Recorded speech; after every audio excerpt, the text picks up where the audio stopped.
Yeah. Was that Am I just, Scott, do you want me just to start? Yeah. Everyone's here? Yep. Okay, you know what, I really challenged the team at halftime to get their legs underneath them a little bit and play some defense, and we had a goal where we wanted to hold Longwood under 40, when they had 28 at half.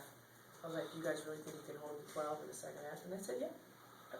And I thought that was really impressive and really mature, because I go into the locker room at halftime, and the kids already have something written on the board of what they need to adjust, and in big bold letters it was defense. We didn't like that we gave up 28 points in the first half. We were missing our rotations. And, you know, it was a very tough trip to Alaska. It really was. And it was really tough getting home. We had a lot of plane issues and a failed engine and a 5-hour delay and missed the connection and connected twice. And, you know, yesterday was a fog. And so to kind of come together, regroup at halftime and lock down on a 15-point performance, and a very good team. You know, they played Georgetown to a 10-point game. They're a tough team. I thought that was a great performance by my team. I'm very, very happy to come out of there with a 49-point win, because they're good. That stretch late in the first half, we pretty much kept them scoreless for about 7-8 minutes. What transpired there? You know what? Sometimes perspective is a great teacher. And the starters came out and they watched on the bench, and when they went back in, they weren't going to have it. Frankly, they came back in and they were like, okay, that's enough. Because they had about 20 points halfway through the half, Longwood did. I thought, well, geez, we wanted 40 in the game, and they're going to get 40 at halftime. And these guys just take care of business for them. I mean, I don't even have to say stuff anymore. They say it to each other. They have a lot of pride in their defense. You said there was something on the chalkboard at halftime? Yeah, defense written in big bold letters. You know, we were missing our rotations, and they knew they needed to. They knew exactly what would be coming out of my mouth. So they're taking over coaching for you a little bit. They've been doing that for a couple years now. It's fun. It's fun. Maureen, you had a stretch there, one layup after another. I mean, was this getting too easy, or was it just a combination of that and the hard work the defense was playing at that time? A combination. I knew once we had the ball that I could be my defender, so I just ran out of time.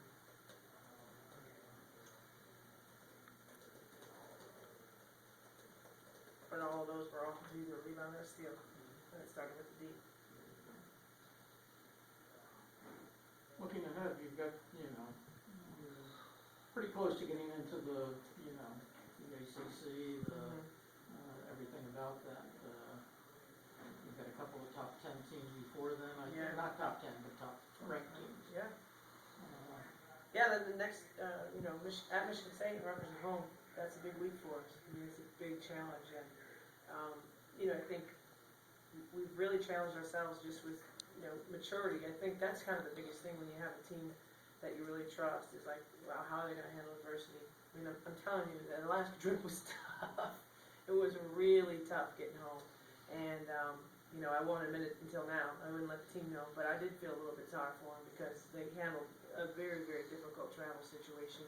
Talking about 22 hours of straight travel, getting home at 1:30 in the morning and having practice at 11 the next day, and flying through the night and sitting in the airports and grabbing a nap wherever you could, and middle seats, and because we missed it was tough. It was really, really tough.